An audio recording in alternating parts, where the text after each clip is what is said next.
Magandang araw po sa inyong lahat, ha? Nako, araw po ng linggo. Pero medyo masakit po ang mga butot balat ngayon dahil kahapon po kami nagmarcha lamang nagmarcha dito sa Dahig. Almost 7 kilometers po yan para kay Tatay Digong. Yan po isang unity walk para kay Tatay Digong. At ngayon po kasama ko ang mga kababayan natin, mga taga-UK, no? Mahigit 13 hours ang biyahe nila para makisali din sa marcha nito. At syempre, pauwi na sila, pero bago sila umuwi, nakita-kita muna kami para magtakaisa. Pero alam niyo po ngayon, ang pag-usapan natin, yung malungkot na sinabi ni Ma'am Elizabeth Zimmerman Duterte, na bagamat in good health si Tatay Digong, siya ay butot balat na. Alam niyo po, naintindihan ko kung bakit kinailangang i-highlight ni Ma'am Elizabeth na talagang nasa mabuting kalagayan naman at kalusugan si Tatay Digong, wala nang gamot na iniinom. Kasi pag sinabi lang na butot balat, alam na natin kung ano ibig sabihin nun. Pero sinabi pa rin niya na butot balat. Ibig sabihin, napakalaki ng nawalang timbang kay Tatay Digong at literally siya ay butot balat na. Siguro naman, hindi mo na kinakailangan maging doktor para malaman kung bakit naging butot balat na si Tatay Digong. Sakit ng loob po yan. Sakit ang loob dahil nangyayari ngayon, yung pinakaayaw niya mangyari na siya ay hinuhusgahan ng mga dayuhan. Talaga naman kung mula nung nagkaroon ng isang journal article na nagsasabi na dapat na-imbestigahan si Tatay Digong for crimes against humanity, 2017 pa po yun. Sinasabi na ni Tatay Digong, ano sila, hilo? Independenteng bansa ang Pilipinas, may sarili tayong hukuman. Kung merong gusto magreklamo laban sa akin, dito sila sa Pilipinas sumarap. Dahil mababaliwala yung pagkamartir ng ating mga ninuno na nagpakamatay para magkaroon ng malaya at independenteng Pilipinas. Pero ngayon po, nangyayari na yung kanyang bangungot na siya po ngayon ay hinuhusgahan ng mga dayuhan sa mga krimen na di mano ay nangyari sa Pilipinas. Ang nakakalungkot pa po ay dalawang bagay. Sinasabi nila 30,000 daw ang mga namatay dyan sa war and drugs si Tatay Digong. Pero dun sa arrest warrant, 43 ang sinasabi nilang biktima. Pangalawa po, sinasabi nila na overwhelming daw ang ebidensya. Pero anong katotohanan? Hanggang ngayon pa lang sila na nagkukumbinse ng mga pulis na sa Pilipinas na tumisigo laban sa kanya. Humingi sila ng karagdagang panahon para ilabas ang lahat ng ebidensya laban kay Tatay Digong. And yet, ngayon pa lang po sila nakikipag-usap sa kapulisan na tumindig bilang testigo. Kaya nga po, naiintindihan natin kung bakit balat buto na lang si Tatay Digong. Nasisiraan na po siya ng loob. Kaya nga po siguro nawawala na ng gana. Dahil nangyayari nga yung pangungot niya at siyempre napakatagal ng proseso. At dahil siya naman po ay dating prosecutor at abogado rin, alam niya na hindi makatarungan na nangyari sa kanya. Pantakin ninyo, 120 days plus na siya nakakulong and yet wala pang probable cause. Sa Pilipinas po kasi, bago ka makasuhan sa hukuman, dumaan ka na sa proseso ng preliminary investigation at titignan na doon kung merong ang krimen na nangyari at may posible ba na inasasakta lang gumawa ng krimen. Ngayon po, wala pang ganon. Mangyayari pa lang po yan simula September 23 sa confirmation of charges. Doon pa lang po pruebahan ng prosecutor kung merong probable cause. Meanwhile, 120 days na siyang nakakulong. Sa totoo lang po, sinabi naman ni Ma'am Elizabeth na butot balat, yung ibang mga anak naman talaga ay nalulungkot din dahil kada bisita nila, nakita niyo naman kung paano yung naging asta ni Mayor Baste. Lungkot na lungkot siya doon sa huling araw niyang pagdalaw. Si Congressman Pulong, hindi na po humarap sa amin dahil hindi na niya kaya kaming harapin. Dahil makakasiguro maluha siya, no? Hindi po mabuti ang lagay ni Tatay Digong. Yan po ay dahil sa sama ng loob. Yan po ay dahil sa nangyari sa ating bansang Pilipinas, hindi lang nangyari sa kanya. Malungkot po ang nangyari sa kanya dahil nga po linabagang soberenya natin at ngayon po ay linalabag ang karapatang pantao rin ni Tatay Digong. Well, bago po ako magpatuloy, dumarating ang pagkain namin tanghalian, pero tanungin ko muna po itong ating mga kababayan. Anong nararamdaman nyo nung nabalitaan nyo na butot balat na si Tatay Digong? Unahin po natin dito, no? Ito po ang namumuno nitong grupong to. Ito po, 2015 na pa, ay DDS na. Ay po, si Emily, no? Si Emily po ay DDS na 2015 pa lamang. Balik-balik po sila rito, ha? Ilang oras kayo sa England papunta rito? Sumatstan? 13 hours. Balik-balik po yan. Ilang beses ka na bumalik mula nung kinulong si Tatay Digo? Po, doon nakasampung beses na kumulay din. 10 beses. Napakagastos po niyan. Magkano rin ang gastos nyo? Dahil kada punta nyo rito, nag-aarkila kayo ng bus at nag-ano kayo ng hotel, no? Magkano kada punta nyo rito? Well, napakalaki po ng gastos po. Kasi sa hotel lang, tsaka sa bus pa, o syempre pagkasin pa namin. Pero yan po ay galing sa bulsa namin. Voluntary po ang pagpunta namin dito. Hindi po namin iniisip ang aming gastos. Ito po ay para kay Tatay Digong. Para ipakita po namin ang buong suporta at pagmamahal po sa ating mahal na Tatay Digong. Kami po ay nalulungkot noong nalaman namin, narinig po namin, attorney, ang live po ni Ma'am Elizabeth na nagsasabi na gano'n na nga po kalagayan ni Tatay Digong. Sakit po sa amin na mga supporter ni Tatay Digong na nagmamahal sa kanya kung ano po ang kalagayan niya. Sana po maparinggan ng ating government ngayon, lalo na sa ating presidente ngayon na si President Marcos. Sana mapakinggan niya ang mga hinaing ng lahat ng mga tao na nagmamahal kay Tatay Digong. Nakauwi na po siya. Yun lang po ang hiling namin. Yun lang po ang pinapanalangin namin, na makauwi po ng matiwasay na maayos si Tatay Digong. Si Tatay Digong po ay 80 years old na. Nasa loob ng ICC, Detention Center, na dapat wala siya dyan. Ginawa niya na maayos ang Pilipinas. Siya lang po ang nakapagbigay ng maayos na buhay sa ating mga Pilipino sa Pilipinas. Yan po sana ang maisip ng mga tao na gumawa nitong krimen kay Tatay Digong. Biro mo naman, binyahin nila si Tatay Digong, walang passport. It's illegal. Illegal po, attorney, ang pagdala na kay Tatay Digong. Yan po sana ang iniisip nila. Biro mo walang passport, nakarating si Tatay Digong ng dahil. Tapos, si Tatay Digong ay may sakit, mahina na. So dapat po, yan po ang iniisip ng mga Marcos ngayon. Si Tatay Digong lang po ang nakapag-libing sa tatay ninyo. Sana po, maisip nyo rin yun. Mahal na mahal namin si Tatay Digong. Maraming salamat sa iyong madamdaming pananalita, no, Emily.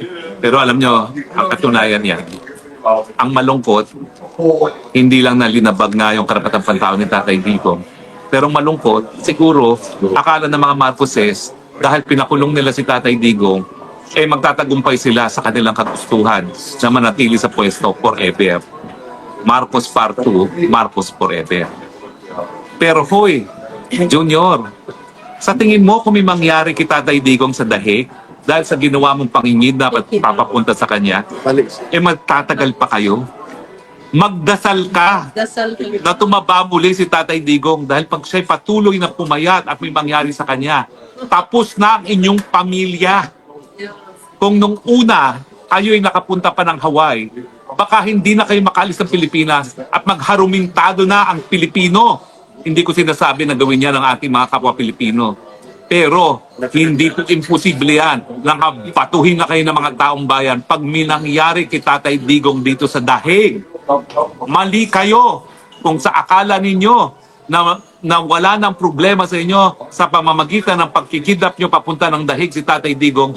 Pag minangyari, pangungot yan sa inyong lahat at sa mga henerasyon na darating ng Marcos. Hindi kayo patatawarin ng sambayan ng Pilipino. Tandaan nyo yan. Mag-aral kayo ng kasaysayan. Paano naging katapusan ni Muammar Gaddafi sa Libya? Hindi malayo, ganyan din ang gagawin sa inyo. Hahatawin kayo ng taong bayan sa galit pag minangyari kay Tatay Digong. Kahit saan pa kayo magtago, may Pilipinong magagalit sa inyo at hahataw sa inyo. Hindi ko sinasabing gawin yan. Ako'y Kristiyano, hindi ko sinasabing dapat gawin yan. Pero ganyan po ang posibleng mangyari sa galit, sa hagupit ng sambayanang Pilipino pag may nangyari sa inyong lahat. Ang pag-usapan natin, anong pwede natin gawin ngayon bilang mga Pilipino? Sa tingin nyo ba naging epektibo yung marcha natin para makamit yung ating ninanais na maipauwi si Tatay Digo? Si Ross. Nakakamdaman ng mga tao. Yung solidarity na sama-sama tayo na nagmarcha. Kasi yun lang ang alam namin gawin eh. Yung magmarcha para makita na may mga Pilipino kahit nakatira kami sa London. Pumupunta kami dito in any way we can sa sarili naming gastos. Pero yun lang. Pero sa totoo lang, nananalangin kami gabi-gabi. Naiiyak kami gabi-gabi. Kasi he's 80 years old. Enough. Ang tagal niya nang nasa detention. Kung may kailangang magdesisyon ng ICC, kailangan pati sila. So gusto na sunugin namin ang building ng ICC. Bakit nila kinikip si Digong on what charges? Ang tagal ng September. Pero lahat kami nangangarap na makalaya siya. Totoo lahat sinabi ni Attorney Harry Roque. Napakaraming Pilipino. Yung iba hindi makarating dito because of some reasons. Pero ang dami namin kilala, magkakaroon uli ng sigalot pag may nangyari kay tatay. Yes. Yun lang masasabi ko. Malinaw po ang aming sinasabi. Di po namin iniinganyo gumamit ng dahas ng taong bayan. Pero sinasabi namin na patutuhanan. Kung sa tingin nyo na wala ang problema dahil nawala sa Pilipinas si Tatay Digong, kapag may nangyari, mas malaki ang problema ninyo. Dahil ngayon pa lang, nanarayan ng Tatay Digong na nakakulong, buong mundo, alam na kung gano'ng kamahal si Tatay Digong. At ngayong naririnig namin na butot balat na siya, hindi po namin matanggap yan. Dahil alam po namin na ang Pilipinas naging mas maunlad, mas mapayapa, at ang mga Pilipino, taas ulo ngayon na sila ay Pilipino dahil kay Tatay Digong. Hindi po kami sumasamba kay Tatay Digong dahil sa kanyang pagkatao. Ginagalang po namin siya at binibigyan pugay dahil sa liderato na pinakita niya. Hanggang ngayon po, matapos siya maging presidente, matapos maging kongresista, mayor, nakatira sa bahay Kalapati sa Davao. Hindi ko po talaga akalain na magkakaroon ng isang leader na hindi magpapasasa sa posisyon. Pero yan po ang Tatay Digong. At yan po ang dahilan kung bakit mahal na mahal ng taong bayan si Tatay Digong. Kayo po, sino pa pong gusto magsalita? Ma'am, ano pa po ang gusto niyo pang gawin? Kanino pa umiiyak yan eh? Kanina pa umiyak. Sige po.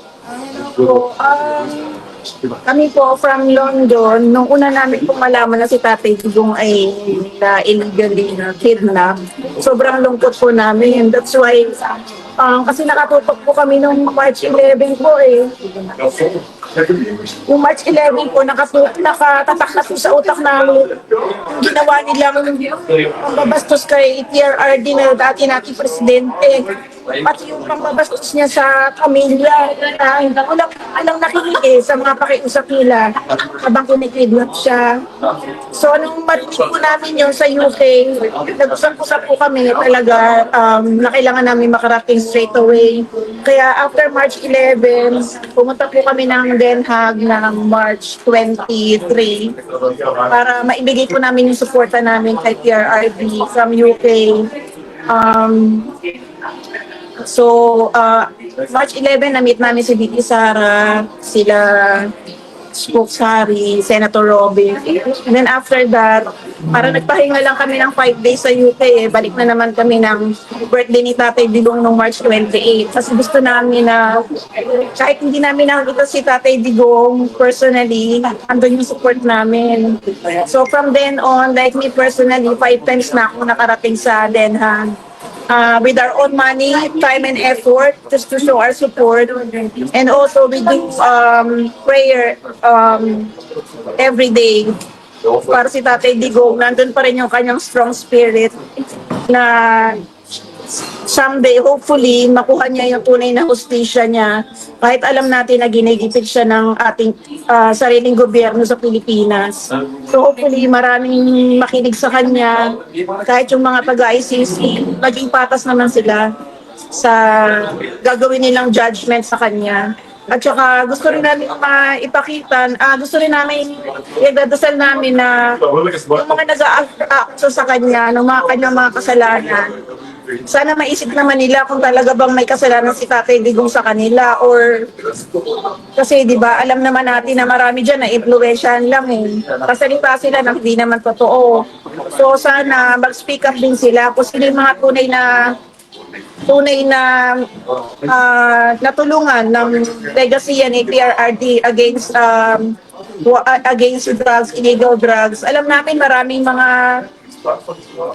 naging taong natulungan, naging matino dahil sa mga project ni PRRD. So, sobra kaming nalulungkot dahil bakit ngayon bumabalik pa dyan yung kwento. But anyway, we can only offer our prayer for PRRD at saka sa family niya. Sana kung gaano kami katatag sa aming suporta, sana mga pamilya niya, Ma'am Hanilet, si Ma'am Elizabeth, mga anak si BP Sara, Kompolong and Mayor Baste, and Kitty, sana maging matatag pa rin sila hanggang sa dulo. Katulad ni Scopes Hari na palaging nandyan for PRRD, gano'n din kami. Lalaban tayo hanggang dulo.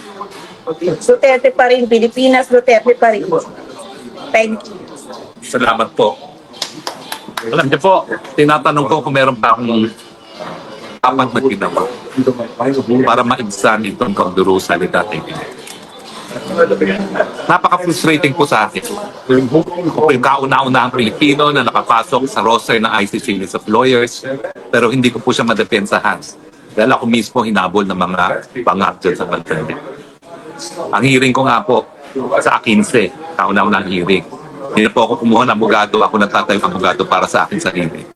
At isang pampers box sa book ebidensya ko sumiti ko. Malungkot po kasi kung hindi naman ako hinabol ng mga walangyang, mga pagkagsumalakadyan, siguro nga nagugol ko yung aking karanasan bilang abogado para matulungan si Tatay Digong. Pero kinakailangan po ng remedyo. At ako po'y nalulungkot na sabihin na parang wala na tayong remedyo makukuha sa ICC. Bakit?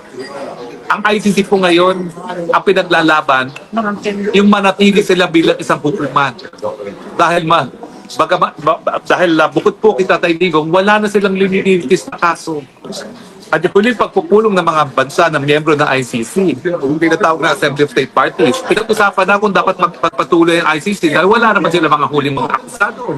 Kaya tuwan-tuwa talaga sila nung ang bangat administrasyon ni Marcos ang siya pang nag-surrender kay Tatay Digong na hindi pa humihingi ng kooperasyon ang ICC sa pamamagitan niya ng kidnapping.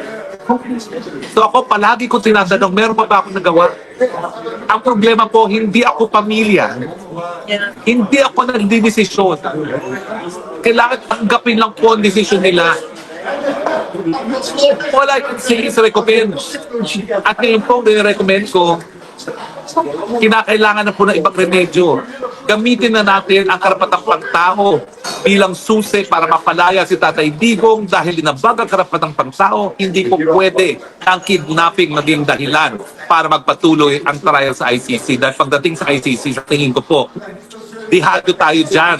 Dahil pag wala na si Tatay Digong, sino pa ang lilitisin nila? Paano na mga sweldo nila? Paano na yung 140 million euros sa taon na ginugugol sa hukuman? Nandiyan po sa larangan ng international law, dati-rate, ang definition ng international law lang, application of rules. Nagbago na po yan. Ngayon, authoritative decision-making process. So pati po yung konsiderasyon, kung ikabubuti ba ng buong daigdig ang pag-abolish sa ICC, pumapasok na as issue sa kaso ni Tatay Digong na hindi naman dapat. Siguro, tama sila na nagsasabi sila na mas mabuting may hukuman na matatakbuhan ng mga biktima sa pinakarumalduman na krimen pag walang gumagana ng lokal na hukuman. Hindi po yan ang kaso sa Pilipinas, bukas sa mga hukuman sa Pilipinas. Bakit nyo ipipilit na ituloy ang kaso ni Tatay Digong para lang magpatuloy ang ICC? Mali po yan. kung talagang kinakailangan bigyan ng katarungan ng lahat, unahin muna natin yung karapatan ng mga nasasakdal sa hukuman. Kaya nga po ako, I can only recommend, dalhin na natin sa Dutch court dahil nga sa pa nakakita kidnapping, tapos yun ang pamamaraan para magkaroon ng jurisdiction sa tao, ng akusado. At hindi po pwede maghugas kamay ang mga Dutch.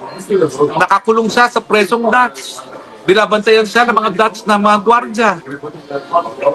Pinalanding siya sa Holland nang walang passport, tinanggap ng mga Dutch immigration authorities. Sinundo ng Dutch police kasi walang kamalay-malay ang ICC na nandyan na si Tatay Digong. Yan ang totoo. Sinakay siya sa ambulansya ng Dutch. Dinala sa hospital ng Dutch bago kinulungan doon sa kulungan. Nakulungang Dutch. Ang sa akin, okay, may abogado dyan. Alam nyo kami mga abogado may legal ethics. Hindi ko man kasundo yan si Kaufman, hindi ko siya pwedeng pakilaman dahil kanyang kaso yan. Pero dahil nga wala naman tayo nakikita ng remedyo, hindi ba po pwede mag-explore na tayo ng ibang remedyo? Pero dyan po yung napuprustrate ako kasi hindi ako pamilya, hindi ako pwede mag-decide. Yes. Pero siguro, dahil nararamdaman naman ng pamilya na ang sakit ay hindi lang tinatamaan sila, kundi ang buong sambayan ng Pilipino nagmamahal. Siguro naman iko-considera nila ang lahat na posibleng pang remedyo para mapalaya si Tatay Digong.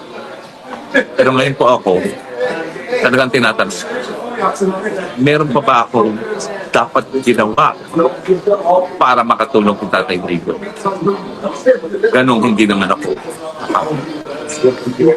Tingnan po natin. Pero siguro, dahil ako'y pinangalak na kulot, ang sabi nila ang kulot, matitigas ang ulo, hindi po tayo titigil. Yes. Hanggang narito pa tayo. Habang Hanggang buhay. dulo, Tatay Digong. Alam naming nahirapan ka, alam namin nawawalan ka pag-asa, pero kakilala mo si Harry Roque. Makulit. Hindi titigil. Narito ako. Antayin kita.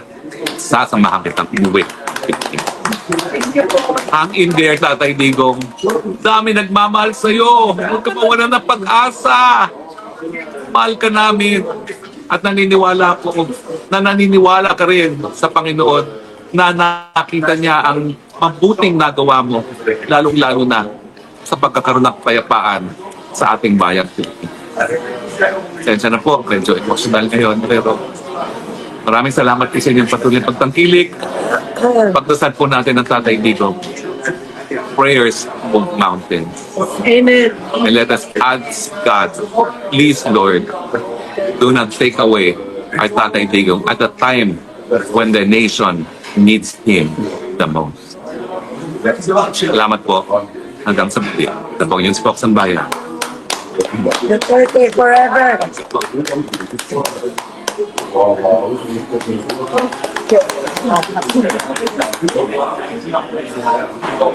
Hey. Sorry, that's a very moving story. Thank you. Paano wala na akong ganang kumain?